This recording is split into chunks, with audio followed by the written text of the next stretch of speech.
Baik, kita mulai ya teman-teman. Bismillahirrahmanirrahim.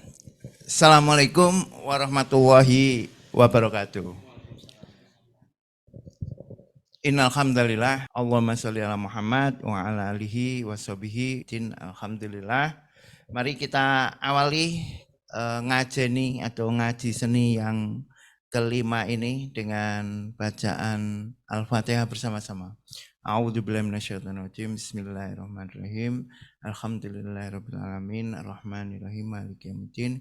Iyyaka na'budu wa iyyaka nasta'in. Ihdinas siratal mustaqim, siratal ladzina an'amta 'alaihim ghairil maghdubi 'alaihim waladdallin. Amin.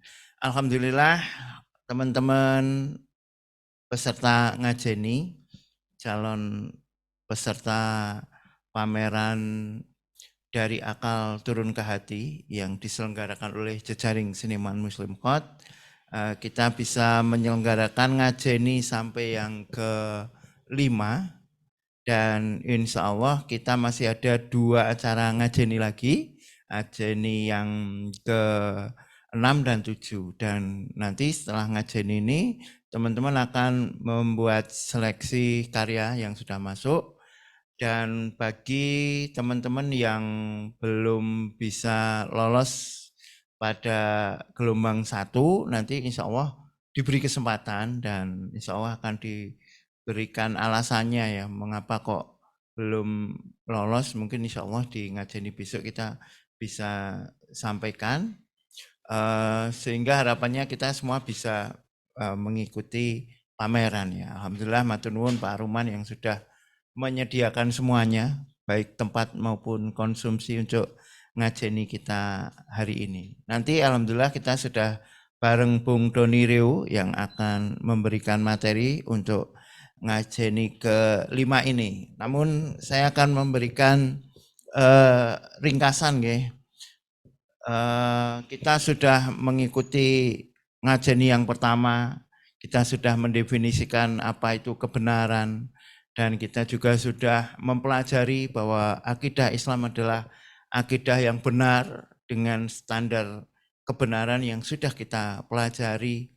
Keberadaan Allah adalah suatu kebenaran, Al-Quran dari Al-Khaliq juga suatu kebenaran, dan tujuan hidup manusia itu juga kita mencari tujuan hidup yang benar karena ada di dalam Al-Quran, yaitu untuk beribadah. Dengan demikian berkarya seni adalah bagian dari aktivitas kehidupan yang itu juga mesti diproyeksikan di dalam kerangka beribadah. Karena semua kehidupan ini menjadi pertanyaan yang ketiga ya di dalam Uqdatul Kubro, itu akan bermuara pada kehidupan akhir yang kita mesti akan melewati. Kita sudah mempelajari bahwa setelah kehidupan ini ada yaumul hisab, dan kita sudah mempelajari bahwa ada 2 muara, yaitu surga dan neraka, yang aktivitas berkesenian kita ini tidak akan lepas dari hal yang akan dihisab, karena itu termasuk hal yang kita kuasai, yang sudah kita pelajari di dalam qadha dan qadar, qadha wa qadar. Maka kita akan berkarya seni dalam kerangka ibadah. Artinya apa?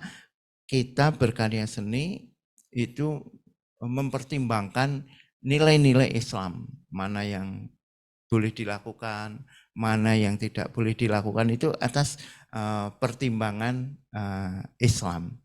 Baik, terus kita juga sudah mempelajari, saya loncat ya, misalnya di dalam ngajeni ketiga kita sudah berbicara tentang hubungan agama dan seni. Itu ternyata Islam itu memiliki hubungan atau nilai seni yang unik, yaitu nilai seni untuk ibadah. Berbeda dengan peradaban kapitalisme, liberalisme, itu seni untuk seni. Sementara di sosialisme, komunisme, seni untuk politik atau seni untuk partai politik komunis, atau lebih tepatnya seni untuk masyarakat sosialis. Itu akan kita pelajari di ngajeni ke-6 besok ya, yaitu perbandingan ideologi. Apa tahu bedanya ideologi Islam, kapitalis, komunis, itu insya Allah besok akan kita pelajari. Lalu di ngajeni ke-4 itu kita sudah melihat ya bahwa seni di dalam Islam itu juga memiliki peran yang krusial ya, memiliki peran yang penting. Demikian juga kita sudah mempelajari kemarin tentang standar hidup manusia, baik buruknya manusia di dalam Islam ditentukan oleh 5 nilai, yaitu halal, haram, mubah, makruh, wajib, sunnah, mubah, makruh, dan haram. Nah ini kemarin sudah kita pelajari ya di dalam ngajeni ke-4. Nah sekarang sebagaimana sudah dibagikan di dalam grup WA Pameran Hot 2024, ngajeni 5 ini kita akan membicarakan, dan teman-teman sudah diberi materi ya, yaitu tentang hidayah dan kesesatan. Hidayah itu seringkali menjadi ini ya, dikambing hitamkan ketika seseorang bertindak atau melakukan suatu kemaksiatan. Kemaksiatan terbesar di dalam hidupnya apa? Di dalam hidup ini kemaksiatan terbesar apa? Kemaksiatan paling besar yang sampai tidak bisa sampai tidak bisa diampuni, ya kan? Saking besarnya kan nggak bisa apa? Kemaksiatan apa, Mas Kevin? Syirik ya, menyekutukan Allah. Kalau yang lain kan masih bisa ya. Kalau itu kan sampai tidak bisa diampuni ya, kecuali bertobat kan. Kecuali pindah menjadi tidak syirik itu kan. Kalau masih syirik nggak bisa diampuni. Nah, mensekutukan Allah, kadang orang yang berarti kan tidak beragama Islam kan. Nah, orang yang tidak beragama Islam kadang disebut belum mendapatkan hidayah, gitu kan. Berarti kan hidayah menjadi kambing hitam, kemaksiatan terbesarnya. Padahal sudah kita pelajari di dalam materi ke-13 itu sebenarnya semua orang sudah mendapatkan hidayah. Di situ sudah diterangkan tentang 3 tingkatan hidayah, yaitu hidayah penciptaan khalqiyah, yaitu dengan ditunjukkannya kebenaran dan kesalahan. Ya. Seseorang itu semuanya sudah tahu mana yang benar dan mana yang salah. Hanya saja orang menutup diri terhadap suatu kebenaran, maka orang yang menutup diri terhadap suatu kebenaran disebut sebagai orang menutup, bahasa Arabnya kafaro, jadinya kafir kan. Maka kalau di dalam bahasa Inggris diserap menjadi cover ya. Cover itu artinya penutup ya, penutup buku ya, cover.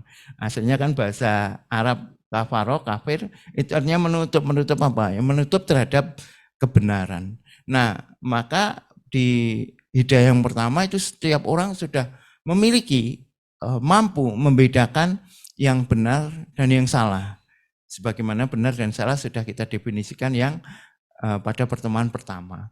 Kemudian masih di materi hidayah dan kesesatan, di sana juga ada hidayah irsyad wal bayan. Kita mendapatkan hidayah yaitu dengan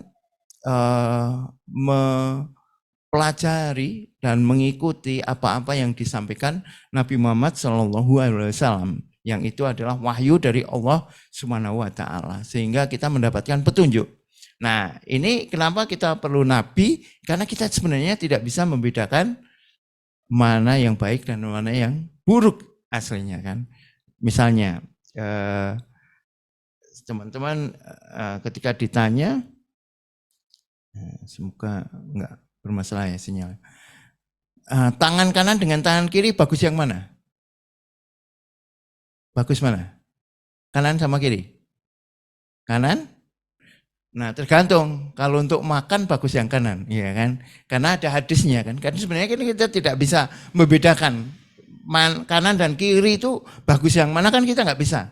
Makan dengan tangan kanan maupun kiri itu kita lezatnya sama, kenyangnya sama, gizinya sama, vitaminnya sama, mineralnya sama. Makanya kita nggak bisa membedakan mana yang baik dan mana yang buruk. Untuk itu kita perlu nabi. Nabi barulah bersabda bahwa makan itu menggunakan tangan kanan. Maka kita mengatakan tangan kanan itu bagus karena Nabi mengatakannya. Kalau misalnya kita diperintah makan dengan tangan kiri, ya kita pakai tangan kiri. Kenapa kita pakai tangan kanan? Ya karena Nabi memerintahkannya. Dan alhamdulillah itu untuk makan ya, tidak untuk mengerem misalnya kan. Karena kalau mengerem itu pakai tangan kiri ya. Kalau ngeremnya pakai tangan kanan malah iso baru ini kudu tangan kanan iso kejungkel kan. Gitu ya. Jadi alhamdulillah kita mendapatkan petunjuk ya, hidayah itu namanya petunjuk. Kalau dhalalah itu kesesatan, yaitu hidayah yang kedua, yaitu irsyad wal bayan. Kemudian ada juga hidayah tingkatan yang ketiga, yaitu hidayah taufik. Nah inilah hidayah ketika kita mendapatkan bonus-bonus petunjuk dari Allah. Setelah kita menjalani hidayah khalqiyah, penciptaan, setelah kita mendapatkan hidayah irsyad wal bayan, kita akan mendapatkan hidayah taufik, petunjuk. Nah, itu nanti teman-teman yang belum mengikuti materi ke-13 karena ada yang baru masuk ya, silahkan mengikutinya ya. Jadi teman-teman ngajeni ini adalah diskusi yang sebelumnya teman-teman sudah membekali dengan materi-materi yang sudah dibagikan di WA. Dan jika teman-teman belum mengikuti silahkan ya, dari ngajeni 1, materi 2 itu semuanya sudah ada. Itu materi di ngajeni kita kali ini ke-4. Kemudian di materi ngajeni ke-5, materi ke-14 itu problematika umatnya. Islam itu adalah agama yang benar. Kita sudah mempelajari itu kan. Akidahnya benar. Bahwa mempercayai adanya Allah, penciptaan alam ini oleh Allah Subhanahu wa taala itu adalah kebenaran. Kita sudah mempelajari itu. Al-Qur'an dari Al-Khaliq kebenaran. Muhammad Shallallahu Alaihi Wasallam sebagai seorang Rasul juga kebenaran. Surga neraka juga kebenaran. Yaitu kita memakai dalil-dalil nakli. Monggo Bung Bakul, alhamdulillah. Waalaikumsalam warahmatullahi wabarakatuh. Nah, Islam yang semuanya adalah kebenaran itu, apakah kondisinya itu sudah mencerminkan sesuatu yang benar? Nah, ini nanti kita pelajari dalam problematika umat. Dan kalau misalnya Islam yang dibangun berdasarkan kebenaran, monggo Bung, sini Bung, silakan Bung. Islam yang dibangun berdasarkan kebenaran, tetapi ternyata kok masih ada problem-problem tertentu, itu kenapa? Nah ini nanti akan disampaikan oleh Bung Doni Riu tentang problematika umat. Nah ketika Islam ternyata memiliki suatu problem dalam keumatan, itu bagaimana cara menyelesaikannya? Padahal umat Islam adalah agama yang sempurna, agama yang kafah, meliputi seluruh aspek kehidupan, baik aspek hubungan manusia dengan Al-Khaliq, mencakup masalah ibadah ya, sholat, zakat, puasa, itu hubungan manusia terhadap Al-Khaliq. Juga hubungan manusia terhadap dirinya sendiri, termasuk apa? Berpakaian, makan, minum, itu aspek hubungan manusia terhadap dirinya sendiri. Tapi juga ada hubungan manusia dengan manusia yang lain, misalnya sosial, ekonomi, politik. Jadi betapa Islam ini adalah agama yang sempurna. Persoalannya ketika Islam ini adalah agama yang sempurna, apakah sudah memiliki kesempurnaan di dalam tatanan kehidupan umat? Nah jika belum, itu mengapa? Dan bagaimana caranya mengatasi? Nah sebelum caranya mengatasi, kita melihat dulu kan cara Nabi berdakwah, metode Nabi dakwah itu bagaimana? Apakah kita sudah menggunakan metode dakwah sebagaimana metode dakwah yang digunakan oleh Nabi Muhammad SAW? Nah di materi ke-15 ya, nanti silakan teman-teman cek di grup WA, itu mempelajari sekaligus ya materi 15 dan 16 itu mempelajari metode dakwah Nabi yang kalau kita persingkat ya, karena teman-teman detailnya nanti silahkan mengikuti ya. Dipersingkat itu paling tidak ada 3 tahapan. Tahapan pertama adalah pembentukan kutlah atau bagaimana membentuk suatu kelompok sahabat ya. Ini di Mekah, bagaimana Nabi mengumpulkan para sahabat saat itu masih di dalam biasanya disebut sebagai tahap sir atau tahap rahasia dalam artian gerakannya itu belum dibuka. Nah, nanti tahap kedua barulah tafaul mafa'al ummah, jadi berinteraksi dengan umat, bagaimana para sahabat yang dipimpin langsung oleh Nabi ini langsung berinteraksi dengan umat, dengan Quraisy saat itu. Nah, Quraisy dan tentu saja masyarakat Arab yang ada di sana.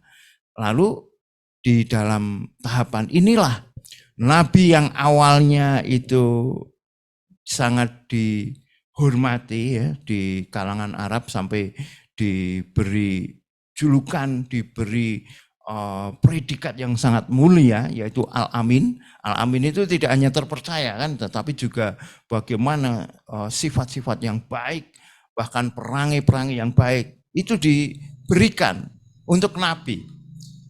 Nabi begitu dihormati, Nabi begitu dihargai ya. Kita teman-teman nanti bisa dilihat ya di materi ke-15. Namun ketika Nabi menyampaikan dakwahnya, ternyata Nabi mendapatkan tantangan. Justru ketika Nabi menyampaikan dakwah Islam, Nabi mendapatkan tantangan. Tidak hanya dibully, tidak hanya diejek, tetapi kadang juga mendapatkan serangan secara fisik. Dan itu berlangsung 13 tahun ya, periode dakwah Nabi di Mekah yang berinteraksi dengan umat itu. 13 tahun Nabi berdakwah hanya mendapatkan sekitar 300 orang ya. Tetapi di tahap ketiga nanti ada tahap penyerahan kekuasaan ya oleh setelah Nabi melakukan tolabul nusroh, mencari bantuan ke sana kemari ya, ke Bani Kindah, Bani Soksoah, macam-macam, tetapi akhirnya yang menerima adalah suku Aus dan Khazraj ini yang nanti menjadi Ansor ya, dari Madinah. Nah, inilah tahap ketiga masuk, yaitu penyerahan kekuasaan. Nabi akhirnya memimpin pemerintahan di Madinah saat itu ya, yang itu akhirnya menjadi sangat besar, menjadi meluas sampai ke seluruh jazirah Arab yang Nabi hanya butuh waktu 10 tahun. Awalnya ketika di Mekah ya belum mendapatkan kekuasaan itu 10 tahun, 13 tahun hanya 300 orang, tapi setelah di Madinah menjadi pemimpin, beliau mendapatkan berjuta-juta kan, karena seluruh masyarakat Jazirah Arab masuk Islam. Nah, itu metode Nabi yang kita besok coba akan ulik lebih lanjut bagaimana Islam berinteraksi dengan peradaban-peradaban lain, apa uniknya Islam, apa perbedaan peradaban Islam dengan yang lain. Nah, untuk itu kita akan masuk ke problematika umat yang akan dibawakan oleh Bung Doni Riu. Monggo, silakan. Oke, baik. Sebelum ke sana, silahkan kalau teman-teman ada pertanyaan berdasarkan materi ya. Alhamdulillah di Pak Aruman di offline sudah ada Mas Sufi, Mas Kevin, Mas Ehsan, Mbak Takia, Bu Agus Bakul, Bung Agus Bakul, Pak Aruman, Bung Doni Riu. Di Zoom ada Mas Mukti, alhamdulillah. Ada juga Mas Pak Muhammad Farid Waji, alhamdulillah ini Mas Pak Farid, Masya Allah, terima kasih. Assalamualaikum. Waalaikumsalam warahmatullahi wabarakatuh. Matur nuwun sangat Pak Farid. Di mana tinggal di mana? Nggih, Pak? Saya di Sumeneb, Bapak, di Madura. Wah, Masya Allah, Alhamdulillah, senang sekali ini kita mendapat support dari Pak Farid yang sudah sepuh. Ini yang di belakang Pak Farid itu lukisannya, lukisan jenengan. Lukisan teman Surabaya. Oh, lukisan teman. Kalau Pak Farid karyanya apa, objeknya Pak? Izin. Ini diantaranya. Oh, wah keren, Nggih, Masya Allah. Sudah dikirimkan ke link belum nih? Belum, bukan yang Belum. ini Pak. Nggih, Mohon izin minta waktu sebentar. oh ya, nggak apa-apa, karena ini baru gelombang satu, nanti ada yang gelombang dua. Jadi setelah ini kita akan menseleksi karya-karya yang masuk, akan diumumkan. Yang belum lolos bisa mengikuti lagi. Kalau yang belum nanti, keren, Masya Allah. Baik, terima kasih Pak Farid. Mohon izin bertanya Pak Den. Silakan Pak Farid. Ya, jadi sebelum ke materi yang lain, barangkali juga masih berkenaan dengan persoalan umat. Jadi senang bisa menggambar dan melukis itu adalah anugerah. Anugerah. Jadi cerita pertama, contoh, mohon maaf, ada yang disabilitas, tidak punya tangan, dia hanya bisa melukis, gitu ya.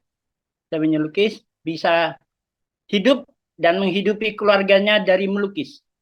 Dan sebagaimana yang dipesan peminat, termasuk melukis sebentar Pak.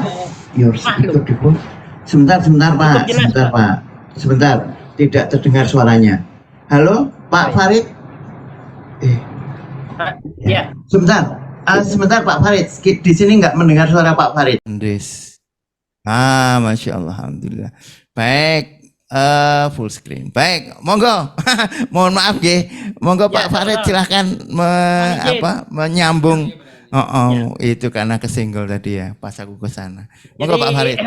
Menggambar, melukis adalah anugerah. Karena tidak semua orang punya bakat melukis. Nah, pertanyaannya, ada orang disabilitas, tidak punya tangan, tapi bisa melukis dengan mulut, dengan kaki, dan bisa berpenghidupan, menghidupi keluarga dari melukis. Kembali ke materi ngajeni 3 kalau tidak salah, berkenaan dengan melukis makhluk begitu. Itu cerita satu yang disabilitas, jadi dia hanya bisa hidup bekerja dengan cara melukis. Entah itu pesanan apa saja, pemandangan, makhluk, manusia, atau apa saja dia layani. Yang pertama. Yang kedua, teman saya ketika kawin di keluarga baru dapat pertentangan dari mertua dan lain-lain, sehingga ikut istri meracang. Padahal potensinya besar. Ketika kolab bangkrut, dia kembali melukis dan alhamdulillah sekarang hidupnya makmur. Pameran tunggal di Malaysia, lukisannya sudah ke Eropa dari melukis. Jadi pertanyaan besar berkenaan dengan boleh tidaknya menggambar makhluk. Kalaupun tidak boleh, saya kira sama saja dengan memfoto. Pakai lukisan, pakai potlot, pakai tinta, foto pakai alat juga. Artinya yang salah adalah mandek. Ya. Pak Farid? Yang tidak boleh barangkali ketika mengada-ada, dalam artian apa benar Gajah Mada fotonya, gambarnya, lukisannya adalah seperti ini misalnya. Atau Nyi Roro Kidul adalah seperti ini. Itu barangkali yang tidak boleh. Ini pengertian bebas saya mohon pencerahan untuk pengayaan terhadap dunia seni rupa. Saya kira ini awal perkenalan Pak Denny. Ini manggil apa ini? Bung Denny, Pak Denny, atau lebih pas Ustadz Denny? Pak saja nggak apa-apa. Pak atau Bung atau D gitu ya. Atau kalau pengen seperti di Shopee yo Kak. Kalau di Lanjut. Indomart KL. Terima Baik, kasih. matur nuwun sangat Pak Farid. Nanti akan dipengkayaan oleh Bung Doni Riu ya.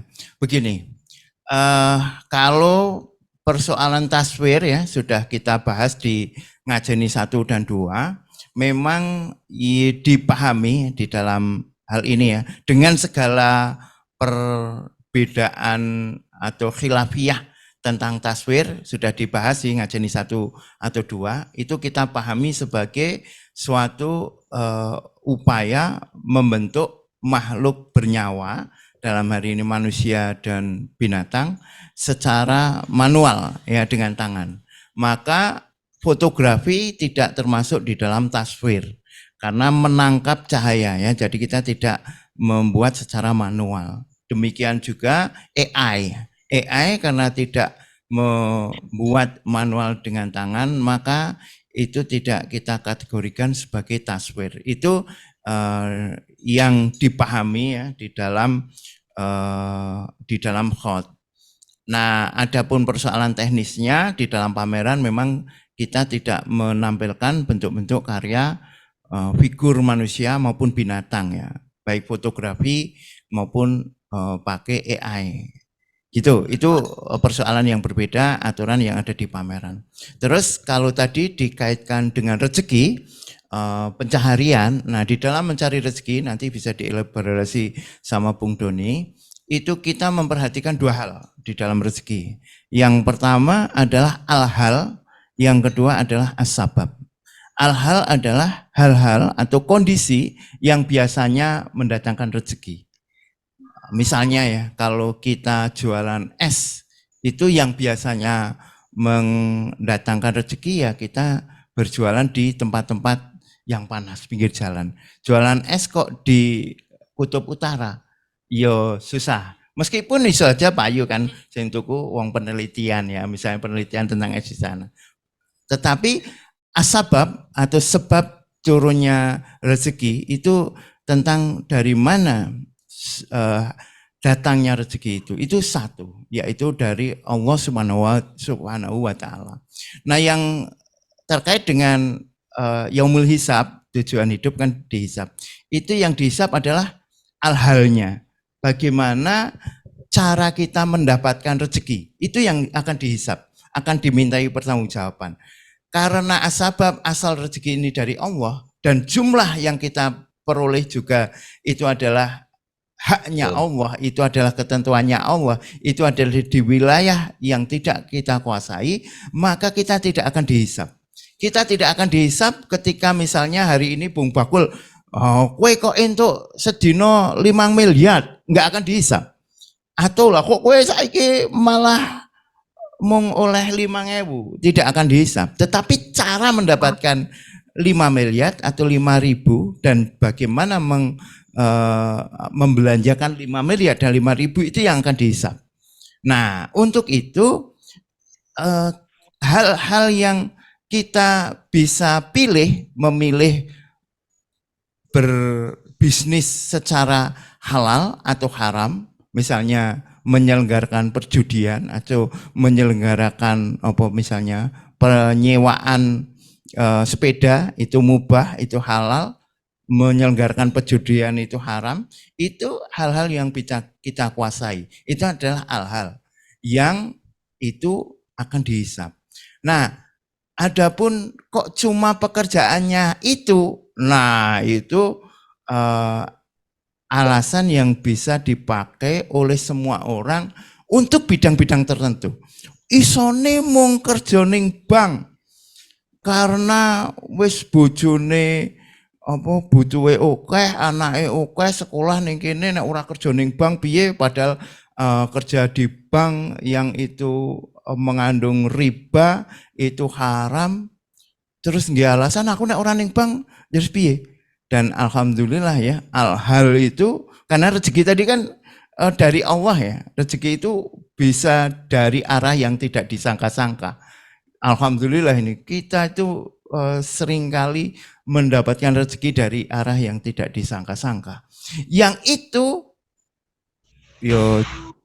yang perlu kita usahakan adalah hal-hal yang halal, hal-hal yang semoga menjadi aman ketika kita di yaumul hisab.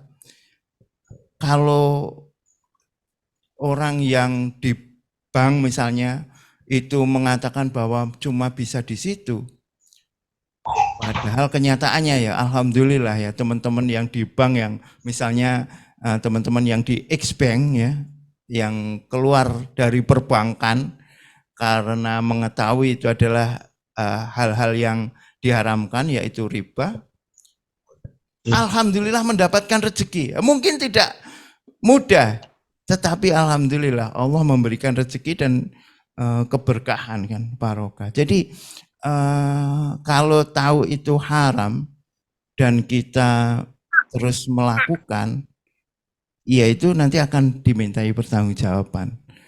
Kalau itu alasannya hanya itu yang dia bisa lakukan, berarti masih perlu membrowsing kemungkinan-kemungkinan apa yang dia bisa lakukan. Dan itu banyak sekali kan teman-teman.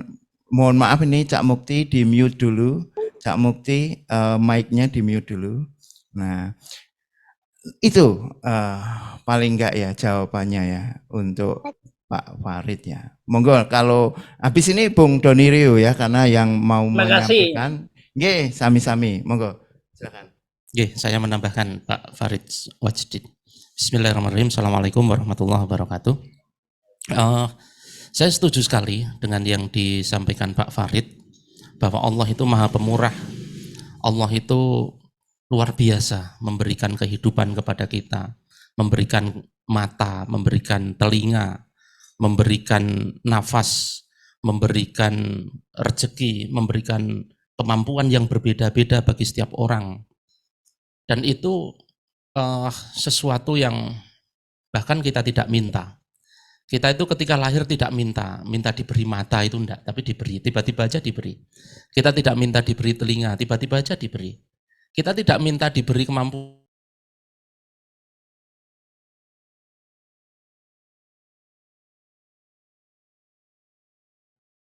Oke, saya lanjutkan. Allah itu luar biasa, Maha Pemurah, memberikan kepada kita berbagai hal. Oleh karena itu, kita itu diperintahkan oleh Allah untuk senantiasa bersyukur. Syukur itu nanti yang pertama adalah syukur biqolbi. Syukur biqolbi itu menerima segala apa yang Allah qadhakan dengan ridho. Diberi mata dua, ridho. Diberi wajah ganteng, ridho, gitu kan. Termasuk juga diberi wajah tidak ganteng, ya ridho juga gitu. Termasuk diberi lahir sebagai berkelamin laki-laki, ya ridho, tidak usah pengen menjadi perempuan gitu kan. Dilahirkan sebagai perempuan oleh Allah juga ridho gitu kan, tidak minta. Nah, namanya ridho, diberi apa namanya kelebihan segala macam itu yang kemudian kita sangat ridho terhadap itu. Yang kedua adalah syukur bi lisan. Syukur bi lisan itu dengan mengucapkan alhamdulillah ala kulli hal. Terima kasih kepada Allah atas segala kondisi yang Allah berikan kepada kita. Dan kemudian yang paling tinggi adalah syukur bi amali, syukur dengan amal. Maksudnya ketika Allah memberikan sesuatu kepada kita, misalnya memberikan kepada kita mata, syukur bi amalinya apa? Syukur bi amalinya mata kita gunakan untuk melihat hal-hal yang diridhoi Allah. Ketika Allah memberikan kepada kita tangan, maka kita gunakan tangan ini untuk hal-hal yang Allah suka. Termasuk kemampuan melukis. Ketika Allah berikan kepada kita kemampuan untuk melukis, maka syukur bi amalinya adalah menggunakan kemampuan melukis itu di jalan yang diridhoi Allah. Nah, persoalannya, jalan yang diridhoi Allah itu apa? Nah, sudah jelas di sini bahwa jalan yang diridhoi Allah itu adalah jalan yang ditunjukkan oleh Rasul. Dibawa oleh Rasul dalam bentuk Al-Quran maupun As-Sunnah. Nah, maka jalan yang diridhoi Allah itu muncul di dalam ayat-ayat dan hadis-hadis. Nah, terkait dengan kemampuan kita sebagai pelukis, Allah memberi kita kemampuan lebih, yaitu bisa melukis, maka kita syukuri kemampuan melukis kita ini dengan melukis yang diridhoi Allah. Nah, melukis yang diridhoi Allah ini yang seperti apa? Kita tanya kepada Nabi. Setelah kita tanya kepada Nabi, kita dijawab dengan hadis taswir tadi gitu. Nah, tinggal kemudian hadis taswir ini maknanya bagaimana? Taswir itu maknanya bagaimana? Nah, untuk memaknai taswir di dalam hadis Nabi itu tidak bisa kita memaknai sesuai dengan kemauan kita. Kita harus memaknainya sesuai dengan yang diingini Nabi, sesuai dengan yang diingini Allah gitu. Nah, kalau kita itu ketemu Nabi aja enggak pernah gitu kan, ngobrol sama Nabi enggak pernah, tentu kita butuh bantuan untuk memahami hadis-hadis Nabi tadi. Bantuan dari siapa? Bantuan dari para mujtahid, para ahli-ahli dalil, ahli-ahli Islam yang bisa menerangkan tentang hadis tadi. Jadi hadis tadi itu tidak kita tafsir sendiri, tidak kita pahami sendiri, kita tidak maknai sendiri, tetapi kita tanya kepada para ulama, para mujtahid tentang maksud dari taswir tadi. Kemudian Mas Denny tadi sudah sebutkan bahwa maksud dari taswir tadi adalah membentuk makhluk bernyawa dengan tangan. Maka foto tidak termasuk. Maka hukum foto dan hukum lukisan itu berbeda. Foto wajah dan lukisan wajah itu hukumnya berbeda. Maka kembali lagi kepada kaidah kita bahwa kita mensyukuri kemampuan melukis yang diberikan Allah itu dengan jalan melukis yang diridhoi Allah. Melukis yang diridhoi Allah itu yang seperti apa? Tidak melukis makhluk bernyawa. Karena ada hadis tentang taswir. Nah, saya itu dapat rezekinya itu pakai melukis wajah ya. Nah, mari kita buktikan saja. Coba kalau tidak melukis wajah, kira-kira masih dapat rezeki atau tidak? Kalau kita imani Al-Quran bahwa Allah itu menjamin rezeki kita, mbok kita tidak kerja aja dapat rezeki kok. Jangankan tidak melukis ya, tidak kerja aja dapat rezeki kok. Cuma persoalannya kan kerja itu kan bukan soal dapat rezeki atau tidak. Kerja itu kan adalah perintah. Apalagi bagi seorang laki-laki diperintahkan untuk bekerja. Tetapi kita pun bekerja itu tidak sekedar waton diperintah, tetapi bekerja yang diridhoi Allah, lagi-lagi kan gitu. Maka betul sekali saya setuju bahwa kita itu harus mensyukuri anugerah-anugerah yang Allah berikan kepada kita, termasuk anugerah melukis, anugerah kemampuan melukis. Nah, cara mensyukuri anugerah itu bagaimana? Dengan memanfaatkan kemampuan itu sesuai dengan yang dimaui Allah, dan yang dimaui Allah sudah ditunjukkan oleh Rasul, dibimbing oleh Rasul. Kita tinggal ikut saja. Soal jalan rezekinya bagaimana? Saya percaya Allah itu pasti ngasih. Kalau kita itu patuh di jalannya, misalnya saya pokoknya patuh kepada Allah dan Rasulnya, saya tetap mencari uang dari lukisan, tapi lukisan saya tidak menggambarkan makhluk bernyawa, karena ada taswir, saya jamin pasti dapat rezeki, tidak mungkin tidak. Saya pikir ngaten ya Pak, untuk sementara ya. Monggo Mas Denny lagi. Langsung mungkin materi kita yang paling inti hari ini adalah problematika umat. Mau ngirim gimana? Pakai itu? Iya boleh, tapi yang sana kan nggak lihat. Wah ya kurang. Begitu. Sebentar. Apa dikirim sini? Dipakai ini? Pakai kirim WA? Pakai apa? Coba. Gini, maksudnya langsung lihat gini ya. Ustadz, ini langsung join Zoom aja. Zoom. Nanti langsung share screen. Oke, berarti nanti di ya. Join Zoom. Cuman nanti audionya di live audio, jadi nggak usah gabung audionya. Ya, audionya tak mute ya. Pakai ini kan audionya kan. Di apa? Pakai jadi nggak usah gabung.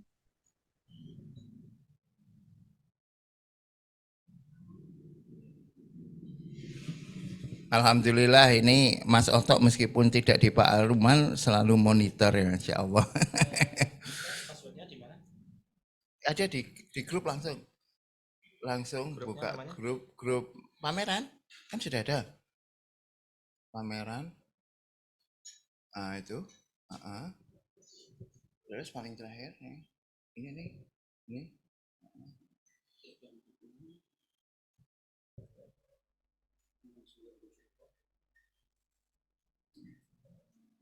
sebentar teman-teman ya, monggo nanti kalau ada yang bertanya lagi boleh ini sembari Bung Doni mengirim masuk login ya. Tapi kita dengerin dulu aja Bung Agus Bakul. Ada yang kangen dengan Bung Bakul ini. Monggo Bung. Ngomong apa ya? Ayo kalau sing kangen karo sampean ya pengen ngomongane sampean. Apa ya? Tentang apa? Rezeki dalam seni lukis. Wah itu Allah itu bagi saya itu maha memberi surprise. Kadang ketika kita itu putus asa bahwa sepertinya kita kok lama jadi seorang pelukis, gimana ya biar bisa terkenal atau mungkin biar bisa kaya mungkin seperti orang-orang yang pelukis top itu. Tapi kadang-kadang ya ketika kita berpikir lama kadang malah dicepatkan, kita nggak tahu. Loh, dulu saya punya pikiran, wah ini kayaknya kalau ngelukis kayak gini ini kapan pameran tunggalnya, kapan bisa laku, kita nggak tahu misal ya. Nggak tahunya dicepatkan.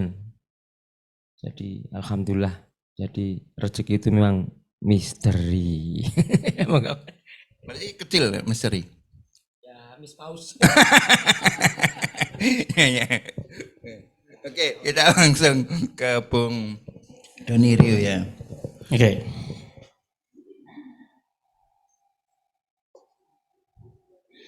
Sudah ya? Oke, bismillahirrahmanirrahim. Assalamualaikum warahmatullahi wabarakatuh. Alhamdulillahirrahmanirrahim. Asyhadu an la ilaha illallah wa asyhadu anna Muhammadan abduhu wa rasuluh. Allahumma sholli wa sallim wa barik ala sayyidina Muhammad wa ala alihi wa ashabihi wa man tabi'ahum bi ihsani ila yaumiddin. Langsung saja nggih teman-teman, karena sudah berjalan cukup lama.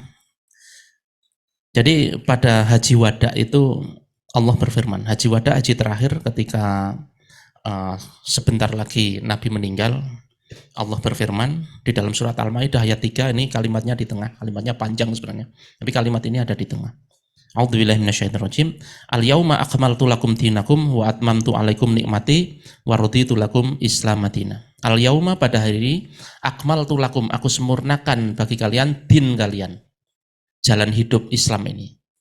Wa atmamtu alaikum nikmati, dan aku cukupkan bagi kalian nikmatku. Wa raditu lakum Islam madina, dan telah aku ridhoi Islam menjadi din bagi kalian, menjadi jalan hidup bagi kalian. Kita akan membahas tentang akmal dan atmam. Akmal sempurna, atmam cukup. Nah, sempurna dan cukup ini selalu saling satu kesatuan. Sempurna itu semacam apa sih? Seperti jari teman-teman. Kita lihat jari kita, yang tangan kanan, ada 5 jari. Kalau ada teman-teman yang terlahir 4 jari, mohon maaf kalau memang ada beneran, itu disebut tidak sempurna. Karena yang disebut sempurna itu ya 5 jari. Bagaimana dengan yang terlahir 6 jari? Ditambahi gitu, dibonusi. Sempurna atau tidak? Apa beyond sempurna? Kan enggak. Tetap aja tidak sempurna kan. Yang disebut sempurna itu kan 5 jari. Nah, maka yang sempurna itu yang memang sesuai yang memang sudah diberikan ini, dan atmam, cukup. Artinya dengan 5 jari ini sudah sempurna, tidak perlu ditambah, tidak perlu dikurangi, sudah cukup, dan sudah mampu untuk melakukan berbagai macam kegiatan yang dibutuhkan. Kita butuh makan, cukup dengan 5 jari. Kita butuh ngetik di komputer, cukup dengan 5 jari. Kita butuh nyetir motor, nyetir mobil, cukup dengan 5 jari. Kita butuh keterampilan melukis, cukup dengan 5 jari. Kita tidak pernah terpikir, kayaknya kalau tambah 1 jari ini saya lebih terampil ini. Saya ini gitaris, Pak. Wah, kayaknya kalau jari saya ditambahi, jarinya jadi 6, jadi gitarnya jadi lebih canggih. Enggak pernah kan kepikiran begitu kan. Karena memang sudah cukup, sudah sempurna. Nah, Islam itu begitu. Islam itu sudah sempurna. Al-yauma akmaltu lakum dinakum. Pada ketika haji wada itu Allah sudah menyempurnakan Islam. Nah, sebenarnya yang sempurna itu apanya? Islam itu kan ada 2. Ada akidah, ada syariah. Akidah itu keimanan tentang Allah, malaikat, tentang kitab-kitab, yakin, percaya. Kalau syariah itu tentang hukum, tentang perintah dan larangan. Nah, Islam itu ada 2, ada akidah, ada syariah. Kalau akidah itu diyakini, kalau syariah itu ditaati. Beda ya, diyakini dan ditaati beda ya. Percaya pada Allah, percaya pada kitab Al-Quran, percaya. Tetapi kalau syariah, hukum-hukum yang kemudian disebutkan di dalam Al-Quran dan Sunnah, itu ditaati. Itu nanti bedanya antara Rob dan ilah. Rob itu zat yang menciptakan dan lain sebagainya, kita tahu, kita yakin. Tapi kalau ilah itu zat yang ditaati. Orang-orang Quraisy itu pada dasarnya tahu bahwa yang menciptakan Allah, yang memberikan rezeki Allah itu tahu. Tetapi tidak menjadikan Allah sebagai ilah. Ilahnya adalah para berhala itu. Ketika diperintahkan kepada mereka untuk tidak minum khamr, untuk tidak berzina, untuk tidak berjudi, tidak mau dia. Artinya apa? Walaupun percaya Allah itu ada, tetapi tidak menjadikan Allah sebagai ilah. Maka syahadatnya itu asyhadu alla ilaha illallah. Aku bersaksi tidak ada ilah, tidak ada zat yang aku tunduki illallah kecuali Allah. Nah, inilah syariat. Syariat itu hal-hal yang diikuti, hal-hal yang dipatuhi. Nah, yang disebut sempurna itu apanya? Al-yauma akmaltu lakum dinakum. Pada hari ini aku sempurnakan din Islam ini kepada kalian. Yang sempurnanya akidahnya atau syariahnya? Kalau akidahnya tidak usah ditanya. Akidahnya ya jelas sempurna. Dari zaman Nabi Adam itu akidahnya sama, tidak pernah beda. Qul huwallahu ahad itu dari zaman Nabi Adam sampai zaman Nabi Muhammad itu tidak pernah beda. Tapi kalau syariat itu nanti berbeda-beda. Hukumnya itu beda-beda. Hukum yang dibawa Rasul itu beda-beda. Contoh, hukum yang dibawa Rasulullah Musa kepada Bani Israel itu berbeda dengan hukum yang dibawa Rasulullah Muhammad SAW untuk semua umat manusia hari ini. Misalnya, Nabi Musa itu diperintahkan oleh Allah kepada Bani Israel untuk mengharamkan lemak unta, lemak sapi, haram. Kita tidak, syariatnya beda kan? Kita untuk tobatan nasuha itu cukup sholat tobatan nasuha, tidak melakukan lagi, diterima tobatnya sama Allah. Bani Israel tidak begitu. Bani Israel itu untuk tobat sulit, harus bunuh diri. Itu tobatnya Bani. Artinya syariatnya beda gitu. Nanti Rasulullah Isa alaihissalam juga diberi syariat juga beda lagi gitu. Nah, syariat yang diberikan Allah kepada Rasulullah Muhammad SAW ini sudah sempurna. Yang disebut sempurna itu seperti apa? Kita lihat. Ibarat sebuah lingkaran, yang disebut lingkaran sempurna itu adalah lingkaran yang penuh. Nah, ini bisa dikecilin enggak Mas? Yang di tempat Mas Denny. Biar tidak nutupi gambar. Ya, oke. Yang disebut sempurna itu apa? Syariatnya. Syariatnya itu meliputi, kok enggak bisa dari sini ya. Oke. Meliputi seluruh kegiatan manusia. Kegiatan manusia itu kalau kita kelompokkan nanti ada 3. Kegiatan kita dengan Allah, kegiatan kita dengan diri kita sendiri, dan kegiatan kita dengan manusia lain. Kegiatan kita yang berhubungan dengan Allah itu ibadah. Maka nanti ada syariat-syariat yang mengatur ibadah. Aqimus shalah ita'uz zakat. Ya ayyuhalladzina amanu kutiba alaikumus syiyam wa atimul hajj wal umroh. Itu semua ayat-ayat tentang ibadah.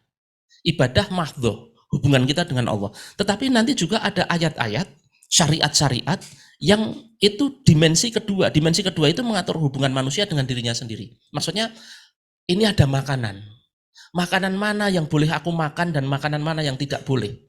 Maka kita temukan hurrimat alaikumul maitata waddama wa lahmal khinzir wa ma uhilla li ghairillahi bi.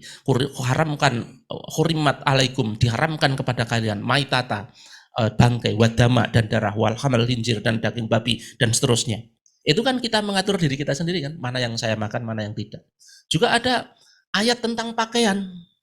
Kalau laki-laki mungkin agak longgar soal pakaian, tapi kalau wanita itu jelas banget ayatnya itu. Ya ayuhan nabi, qul li azwajika wa banatika wa nisa'il mu'minina yu'dhina 'alaihinna min jalabibihinna.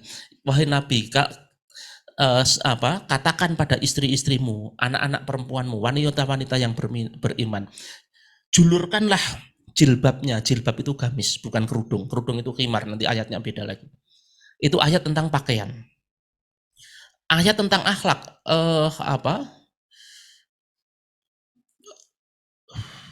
saya lupa tiba-tiba. Perintah tentang jujur, ya sudahlah, sama lah. Enggak usah sebutin ayat, ya paham lah ya. Perintah tentang jujur, perintah tentang sabar dan lain sebagainya. Nah, tetapi juga ada ayat-ayat tentang hubungan suami istri misalnya.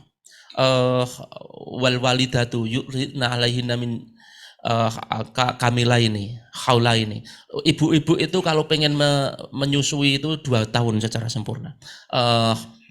Kemudian bapak-bapak itu memberi nafkah anak istrinya, memberikan pakaian dengan jalan yang ma'ruf dan lain sebagainya. Maka pembagian job antara suami dan istri itu di dalam Islam sudah jelas itu. Job menyusui itu ya ibu. Masa bapak menyusui orang tua gitu. Ibu-ibu terus bapak-bapak diwajibkan menafkahi. Kalau ibu-ibu bekerja boleh nggak? Ya boleh saja, itu mubah. Tapi kalau bapak itu wajib gitu. Ada ayatnya. Itu mengatur hubungan suami istri, mengatur hubungan dengan tetangga, mengatur hubungan dengan orang tua, mengatur hubungan ekonomi, jual beli, tidak boleh riba dan lain sebagainya. Pidana bahkan ada. Pidana ada. Ya ayyuhalladzina amanu kutiba alaikumul qisasu fil qatla. Wahai orang yang beriman, kutiba alaikumul qisas, wajibkan kepada kalian qisas. Ayatnya sama, kutiba alaikumus syiyam, sama. Apa bedanya itu? Yang satu perintah ibadah madha, yang satu perintah pidana. Tidak ada bedanya. Artinya bedanya itu sama-sama syariat, cuma yang ini syariat ibadah, yang ini syariat pidana. Nah, ini luar biasanya Islam. Islam itu mengatur semuanya, pidana ada, politik ada, luar negeri ada. Hubungan luar negeri itu apa? Salah satu bentuk hubungan luar negeri itu apa? Perang. Rusia Ukraina itu hubungan luar negerinya perang. Maka di dalam Islam itu perang itu juga diatur.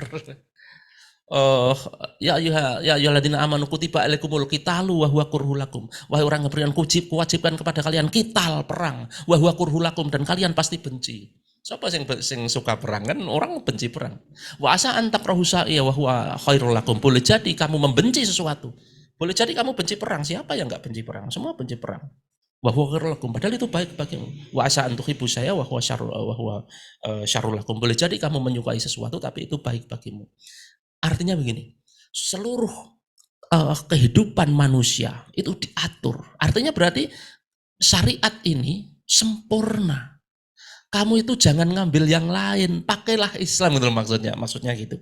Nah, persoalannya teman-teman, syariat dimensi ketiga ini harus melibatkan negara. Persoalannya begitu.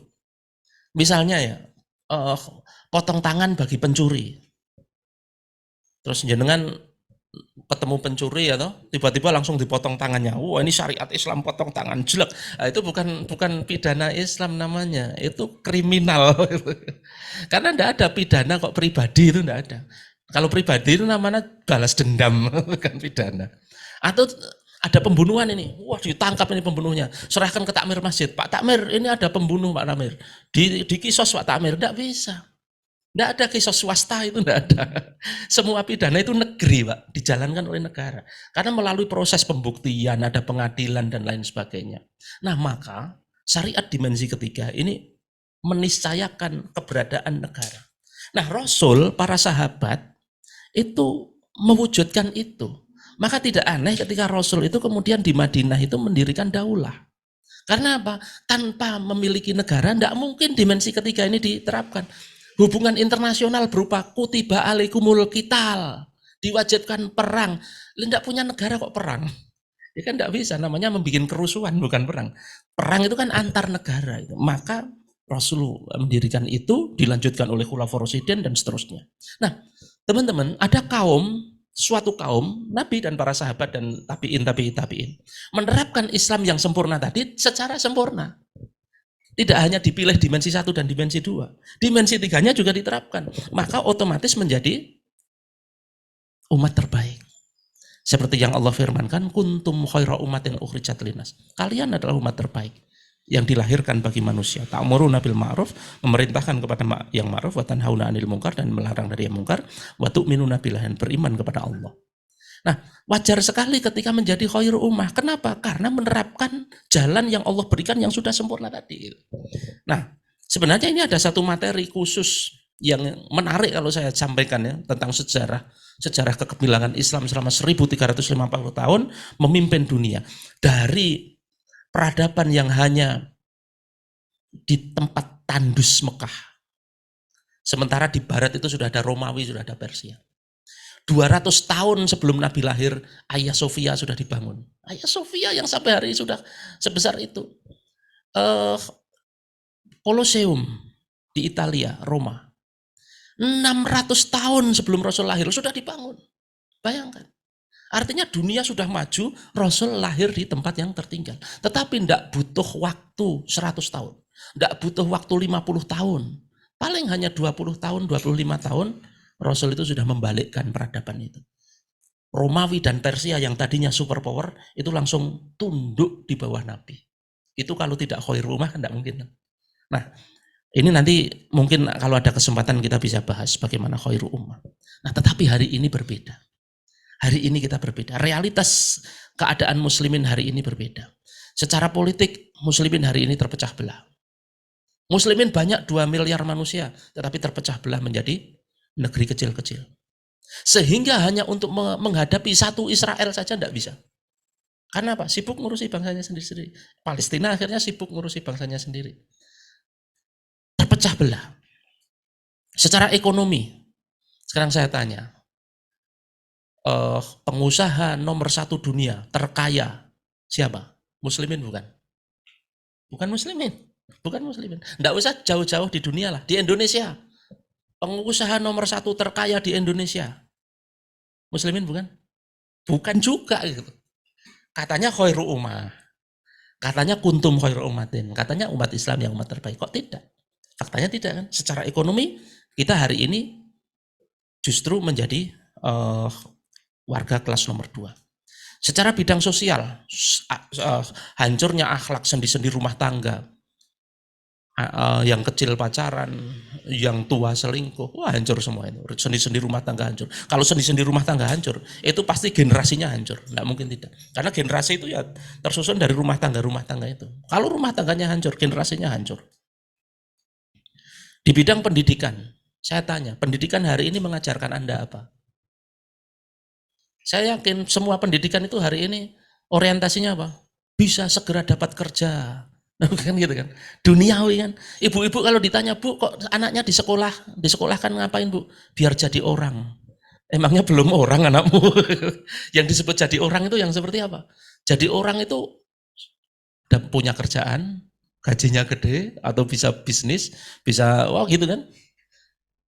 Maka pendidikan itu tidak melatih generasi ini untuk bisa berpikir, tetapi melatih untuk mengejar dunia. Dan itu berbeda dengan generasi muslim pada awalnya. Maka bidang pendidikan melahirkan generasi yang materialis dan hedonis. Di bidang iptek, wah keren nih, Apple, MacBook ini. Tapi bukan buatan kita hanya pemakai saja. Ada Samsung, ada apa, kita pemakai semua itu. Di bidang hukum, tidak jelas hukum, semakin tidak jelas. Di bidang budaya, di channelnya Mas Denny itu disebutkan bagaimana di abad pertengahan itu seniman-seniman Eropa itu keseniannya itu kiblatnya ke Muslim, bikin pseudo kufi ya. Wah, sekarang kebalik, kita yang niru Korea Selatan. Kalau kemarin-kemarin niru Amerika, kalau sekarang niru Korea Selatan. Kebalik-balik sekarang. Di bidang agama semakin kaburnya pemahaman akidah sehingga permurtadan terjadi di mana-mana. Inilah wajah muslimin hari ini. Yang dulu disebut khairul ummah, hari ini wajahnya seperti ini. Nah, persoalannya, jadi masalahnya apa? Yang membuat kita jadi seperti ini apa masalahnya? Ini kan penting ini. Kemudian apa solusinya? Kan gitu kan? Apa ya kita mau seperti itu terus kan enggak kan? Kita maunya enggak seperti itu kan? Maka harus cari solusi. Oke, kalau begitu mari kita praktek. Hari ini banyak muslimin miskin, betul? Coba solusinya apa? Termasuk yang di online, monggo. Kalau mau kasih usul. Hari ini banyak muslimin miskin, coba kasih solusi. Solusinya apa? Gerakan infak zakat sedekah misalnya gitu kan. Apa lagi? Diajari berdagang, diajari bla bla bla bla bla dan lain sebagainya. Saya tanya, jawaban-jawaban itu termasuk yang ada di dalam hati panjenengan itu, apakah pasti berhasil? Apakah dijamin berhasil? Belum tentu ya, belum tentu berhasil. Gini, agar solusi tepat, kita harus pelajari dulu apa masalahnya. Mungkin nggak sih muslimin itu miskin karena malas? Mungkin ya, miskin karena malas mungkin ya. Tapi ada nggak muslimin itu yang sudah rajin dia, nggak malas, tapi tetap miskin? Ada nggak? Ada kan? Ada. Masalahnya apa? Masalahnya bukan malas. Dia tidak malas, tapi masih miskin. Masalahnya kira-kira apa? Kemungkinannya. Nggak punya skill, nggak punya ijazah, gitu kan? Kemungkinannya begitu. Oke, Memang ada kemungkinan muslimin ini miskin karena nggak punya skill, nggak punya keterampilan, atau nggak punya ijazah dan lain sebagainya. Tapi pertanyaan saya, ada nggak orang yang muslimin yang sudah tidak malas, sudah rajin, sudah punya skill, sudah punya ijazah tinggi, tapi tetap miskin? Ada enggak? Ada juga ternyata. Kira-kira masalahnya kenapa? Tidak punya ordal. Tidak punya apa, Pak? Ordal. Orang dalam. Oh iya betul. Tidak punya orang dalam. Betul itu. Itu problem juga kan. Nah, makanya kalau problemnya tidak punya orang dalam kan kita sarannya kan nanti disolusikan. Misalnya tidak ada lowongan kerja. Tidak ada lowongan kerja karena tidak ada orang dalam tadi. Misalnya begitu. Kemudian ada enggak? Sudahlah dia tidak malas, sudahlah punya skill, sudahlah ada lowongan kerja, dia sudah lamar, dia sudah kerja di sana tapi tetap miskin. Ada? Banyak juga ternyata. Banyak juga. Masalahnya kira-kira apa? Sudah kerja tapi tetap miskin. Masalahnya apa? Ya banyak hal ya. Kemungkinannya banyak hal. Karena tidak bisa memanage keuangan. Tapi tidak bisa memanage keuangan ini sebenarnya yang paling susah. Ini soal manajemen keuangan itu kan yang paling susah ketika yang di-manage tidak ada. Gitu. Gitu. Lalu kita latih manajemen keuangan yang di-manage nggak ada. Kan angel banget. Nah faktanya kan sekarang begitu. Kebutuhan hidup 5 juta. Sementara gaji UMR-nya 2 juta lah, gimana mau tidak miskin kan begitu kan? Ini fakta loh, ini fakta gitu. Nah, sekarang sebelum kita ngasih solusi teman-teman, sebelum kita ngasih solusi, kelompokkan dulu. Coba saya buat kelompokan. Agar solusinya jelas, maka kita harus petakan dulu masalahnya. Contoh ini, contoh pemetaan problem dan pemetaan solusi. Malas dan tidak punya skill, itu saya kelompokkan di satu kotak. Sementara tidak ada lowongan kerja dan sudah kerja tapi tetap miskin, itu di kotak yang lain. Coba teman-teman analisa, kotak 1 itu masalah apa, kotak 2 itu masalah apa. Kotak 1 disebut masalah apa, kotak 2 disebut masalah apa, coba. Yang di Zoom maupun yang di offline, monggo silakan. Kira-kira kotak 1 itu masalah apa, kotak 2 masalah apa? Monggo yang online. Kotak 1 masalah apa? Yang di offline, kotak 1 masalah apa? Kemauan. Pripun, Pak? Kemauan. Yang kemauan yang kotak mana? Yang di malas. offline. Yang malas dan tidak punya skill itu kategorinya problem apa? Yang tidak ada lowongan kerja dan sudah tetap miskin itu kategorinya problem apa? Miskin secara mental. Miskin secara mental. Saya tunjukkan ya, biar tidak lama. Mbak Lisa mau jawab, monggo.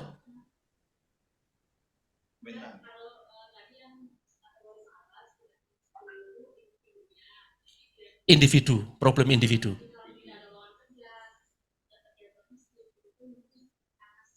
Yes, betul sekali. Yang malas dan tidak punya skill itu problem individu. Kalau tidak ada lowongan kerja itu kan bukan problem individu. Kalau malas itu kan problem individu ya, nah? Tidak punya skill itu problem individu. Kalau tidak ada lowongan kerja itu bukan problem individu, itu problem yang lain, namanya problem sistem. Oke? Maka ketika kita memberi solusi, itu tidak waton beri solusi jebret gitu aja tanpa tanya dulu problemnya apa. Kalau problemnya malas, solusinya apa? Kalau problemnya individu, solusinya individu. Kalau problemnya sistem, solusinya sistem. Contoh, problemnya individu, malas, solusinya apa? Ya dikasih motivasi kan? Dikasih motivasi, disemangati kan begitu kan? Problemnya individu, tidak punya skill. Solusinya? Diberi skill, kan selesai kan? Kan begitu. Kalau problemnya tidak punya skill, itu bukan disemangati. Ibu-ibu berangkat ke pasar, jual daun jati gitu kan. Ayo Bu, semangat Bu. Wah, aku lebih semangat dari kamu Mas. Saya lebih rajin dari kamu masih belum bangun, saya udah berangkat ke pasar itu. Cuma persoalannya keterampilanku itu hanya jual daun jati gitu. Ayo dong berikan keterampilan yang lain. Nah kan gitu kan. Jadi solusi itu jangan salah. Solusi itu harus sesuai dengan problemnya. Nah sekarang kalau problemnya tidak ada lowongan kerja, kita juga tidak mungkin kan. Ayo Mas semangat Mas, bikin lamaran kerja, masa lowongannya nggak ada kok bikin lamaran kerja bagaimana? Kalau problemnya nggak ada lowongan kerja, buka lowongan kerjanya, kan begitu kan? Dan itu bukan problem pribadi, itu problem sistem, kan begitu. Maka solusinya bukan solusi pribadi, tapi solusi sistem. Sudah kerja tapi tetap miskin, problemnya apa? Problemnya sistemnya kan sistem yang memiskinkan. Sistem ekonomi kapitalis kan sistem ekonomi yang memiskinkan. Ganti aja pakai sistem ekonomi Islam. Next kalau kita ada waktu, kita bandingkan, kita buat perbandingan sistem ekonomi Islam dan sistem ekonomi kapitalis. Nanti teman-teman akan melihat bahwa sistem ekonomi kapitalis itu yang memang memiskinkan secara sistemik gitu. Dan Islam itu berbeda, tapi tidak kita bicarakan sekarang. Kita ke problem yang lain. Ada problem pergaulan bebas. Hari ini seorang remaja muslim hari ini yang terlibat pergaulan bebas zina itu mayoritas remaja muslim, bukan seorang remaja muslim. Penelitiannya dari siapa itu? Sekian persen remaja putri di Jogja sudah tidak perawan, gitu kan? Ada penelitian begitu. Berarti mayoritas, padahal muslim dia. Maka itu bukan problem individu, itu problem sistem. Kalau hanya satu orang remaja muslim berzina itu problem individu. Tapi kalau sudah kebanyakan orang itu artinya problem sistem. Maka solusinya bukan solusi individu. Kalau solusi individu contohnya ditanamkan akidah, diajarkan akhlak. Bahwa itu diajarkan, bahwa itu ditanamkan iya. Tapi tidak akan pernah selesai problemnya kalau solusinya hanya solusi individu. Karena problemnya sistem. Kalau problemnya sistem maka solusinya solusi sistem. Buang sistem pergaulan bebas. Terapkan sistem sosial Islam lagi-lagi, nanti kita bahas detailisasinya. Problem riba. Seorang muslim terlibat riba itu problem individu. Hari ini mayoritas muslim terlibat riba, itu bukan problem individu. Itu problem sistem. Kalau problemnya individu, maka ditanamkan akidah, diajarkan kifayah muamalah biar dia tidak terlibat riba. Tapi perkaranya kan ini problem sistem. Problem sistemnya apa? Ya karena lembaga ribanya itu resmi, itu kan problem sistem. Semua orang bisa dijangkau. Maka otomatis mayoritas kena. Maka solusinya apa? Solusinya solusi sistem. Buang sistem ekonomi ribawi, ganti dengan sistem ekonomi Islam. Itu solusi sistem. Nah, catat teman-teman, problem itu ada dua. Ada problem individu, ada problem sistem. Ada solusi individu, ada solusi sistem. Mari kita pelajari realita problem berikutnya. Kategorisasi problem berikutnya. Kita sudah dengar masalah Palestina itu puluhan tahun. Dan di 3 bulan terakhir ini masalahnya semakin pelik. Apa solusi bagi problem Palestina? Setidaknya solusi yang sudah diberikan selama ini. Kirim bantuan, kirim obat-obatan, mengecam di PBB, dan lain sebagainya. Selesai masalahnya? Tidak. Tahun ini kita ngirim 100 ton bantuan. Tahun depan kirim 100 ton bantuan lagi. Tahun depannya lagi kirim. Kira-kira akan selesai tahun berapa? Tidak tahu kan? Nah, teman-teman, kita harus memetakan sama kayak tadi. Ada beberapa problem di Palestina itu. Problem kekurangan makanan, kekurangan obat-obatan, problem butuh makanan, butuh obat-obatan, dan problem dijajah Zionis. Itu 2 problem yang berbeda. Coba teman-teman analisa, yang kotak pertama itu problem apa, yang kotak kedua itu problem apa. Ini bukan individu sistem lagi. Ini perspektif yang berbeda. Butuh makanan dan butuh obat-obatan itu problem apa, dijajah Zionis itu problem apa.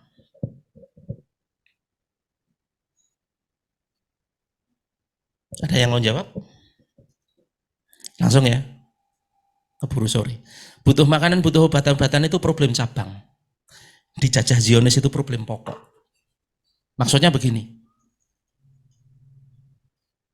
Di sana butuh makanan, di sana kekurangan obat-obatan itu karena ada penjajahan. Coba kalau nggak dijajah. Maka dijajah Israel itu adalah problem pokok. Kekurangan obat-obatan itu problem cabang. Sekarang kita lihat solusinya. Solusi cabang, kalau problem cabangnya butuh makanan, solusi cabangnya kirim makanan. Problem cabangnya butuh obat-obatan, solusi cabangnya kirim obat-obatan. Ketika dikirim makanan, ketika dikirim obat-obatan, problem pokoknya selesai enggak? Nggak akan selesai. Oh gitu problem cabang. Ya problem cabangnya selesai saat itu gitu. Tapi problem pokoknya enggak percaya. Persoalannya ketika problem pokoknya enggak selesai, itu muncul lagi problem cabang, muncul lagi problem cabang terus, muncul terus itu. Maka sudah jadi agenda tahunan setiap Ramadan itu Gaza itu dibombardir. Dan ini tidak cuma Ramadan yang ini. Yang tahun-tahun kemarin kan Ramadan. Dan setiap Ramadan pula kita ngirim bantuan. Dan tahun depan kita kirim lagi. Tahun depan kita kirim lagi. Tahun depan kita kirim lagi. Kenapa? Karena solusi cabang terus yang kita berikan. Bukan solusi pokok. Solusi pokoknya apa? Ya usir penjajahnya, kan begitu kan. Oke. Ingat, ada problem pokok, ada problem cabang. Ada problem sistem, ada problem individu. Mari kita rumuskan peta problem kita. Mari kita rumuskan peta problem yang menimpa muslimin hari ini. Banyaknya masalah-masalah yang menimpa muslimin itu, apakah hanya masalah individu atau problem sistemik? Jelas tidak mungkin problem itu, Pak. Jelas ini problem sistemik, karena sudah menjalar nggak karuan. Ini problem sistemik, bukan problem individu. Maka solusinya harus solusi sistemik. Selanjutnya, dari problem-problem yang kita bahas di awal, problem ekonomi, problem pendidikan, problem bla bla bla bla bla bla bla, itu problem pokok atau problem cabang? Problem cabang. Itu problem cabang. Problem pokoknya apa? Mari kita lihat ayatnya. Dari mana datangnya kesulitan? Dari mana datangnya musibah? Akidah Islam jelas. Akidah Islam jelas. Tiada yang bisa menimpakan musibah kepada kita kecuali Allah. Betul? Kita lihat ayatnya. Qul lan yusibana illa ma kataballahu lana. Katakanlah, lan yusibana.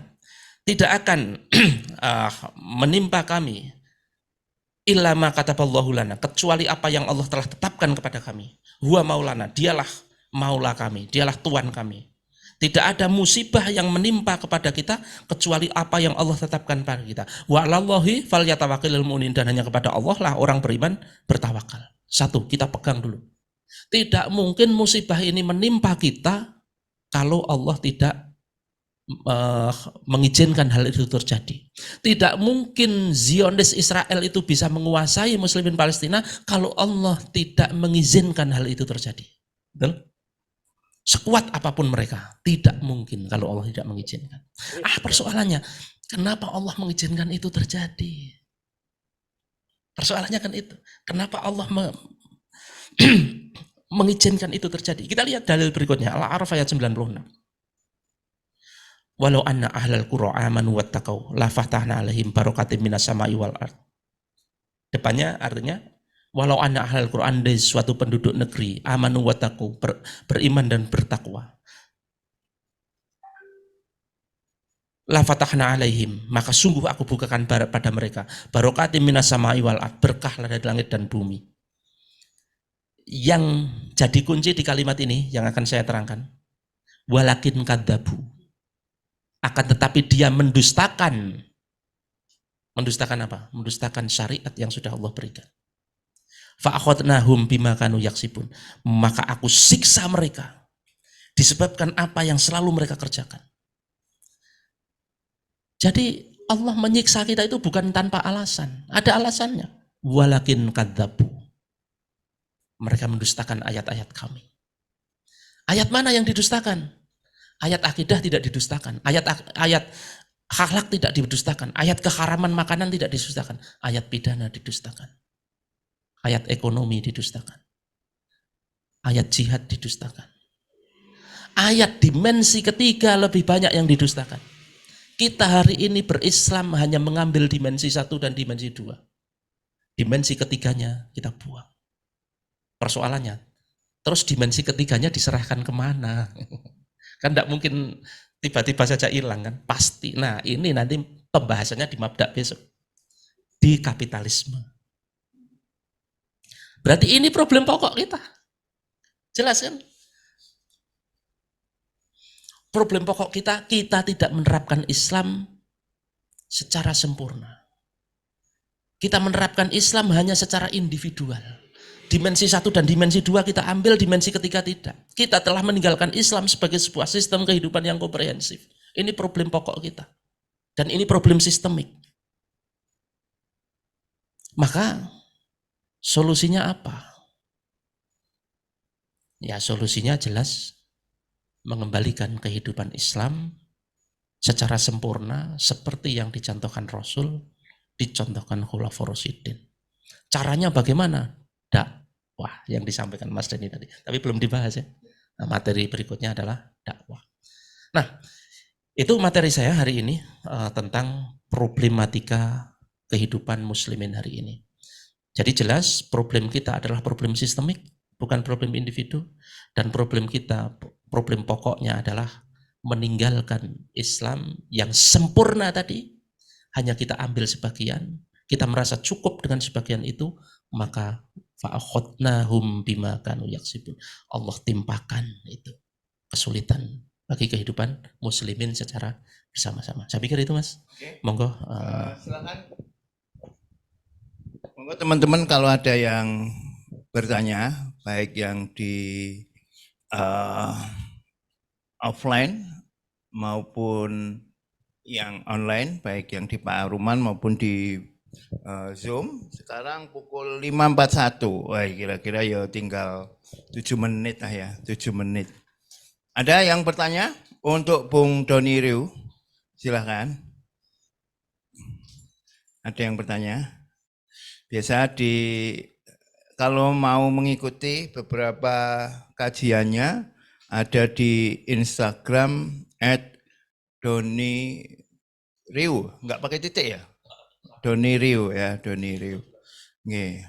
Bung Doni Riu ini kalau di rumah tidak saya panggil Bung Doni Riu, saya panggil Wayan. Karena beliau adalah adik kandung saya, Doni Riwayanto. Nah, makanya saya kadang ngundangnya Yoyan gitu kan. Kalau di yang lain biasanya ngundangnya Ustadz Doni Riu. Kalau di hot biasa kita panggil Bung memang ya. Monggo kalau ada pertanyaan baik yang di sini maupun yang di sono. Kalau tidak, habis ini teman-teman akan menyeleksi ya. Ada Bung Doni Riu, Bung Agus Bakul, saya, Pak Aruman akan menseleksi dan insya Allah akan diumumkan. Lalu masih ada 2 ngajeni lagi ya. Semoga bisa mendampingi sampai akhir ya, karena tinggal 2 ya, tinggal apa kunci-kunci pertemuan lah, kunci-kunci pertemuan. Oh gitu ya, oke. Baik, nanti yang baru masuk ya biar mengikuti di YouTube. Mas Kevin, Mas Ehsan, Mas Sofi ada pertanyaan? Mbak Takia, Mbak Nisa, yang kemarin Mbak siapa namanya? Khirza sama Mbak siapa enggak berangkat ya? Baik, kalau tidak ada, teman-teman terima kasih sudah mengikuti ngaji seni untuk persiapan pameran jejaring seniman Muslim Khot dari akal turun ke hati yang akan dibuka pada bulan Ramadan ya, pertengahan Ramadan. Semoga teman-teman semua bisa ikut dengan 3 parameter seperti yang sudah disampaikan di formulir yang pertama. Jadi kalau teman-teman memang parameter satunya tidak masuk gitu ya, kayaknya lebih baik sudah bisa menyaring ya. Oh mending yang ngirimkan yang bisa masuk. Dan harapannya memang kita berusaha bisa ikut semua. Jadi kenapa kok sampai ada 2 gelombang? Ya agar kalau sekarang nggak bisa, besok bisa mengikutkan. Kalau teman-teman sudah yakin bisa 3 parameter syariah, dakwah, dan artistik, ya langsung kirimkan yang kedua nggak apa-apa. Baik, terima kasih. Mari kita tutup dengan bacaan hamdalah bersama-sama. Alhamdulillahirabbil alamin. Kita tutup juga dengan doa penutup majelis. Subhanakallahumma rabbana wa bihamdika asyhadu an la ilaha illa anta astaghfiruka wa atubu ilaik. Terima kasih. Assalamualaikum warahmatullahi wabarakatuh. Waalaikumsalam warahmatullahi wabarakatuh. Matur nuwun nggih semuanya, Mas Waris, Mas Waruk, Mas Tio, Mas Adi, Mas Yaki, Mas Edi Fals. Sehat-sehat semuanya. Sami-sami monggo Mas Edi Santoso, Mas Edi, Mas Riza, Mas Arif, Mas Monitor, Mas Soto ini, Mas Solidun, Mas Mbak Arifah, Mas Askan, Mbak Vina, Mbak Anisha. Mbak Anissa juga ikut juga di sini sama di sana ya. Mbak Nisa, bukan ya? Beda ya? Oh ya, beda. Mbak Mas Rianto, Mas Indra Prasetyo, Mas Anwar Sanusi, saya N.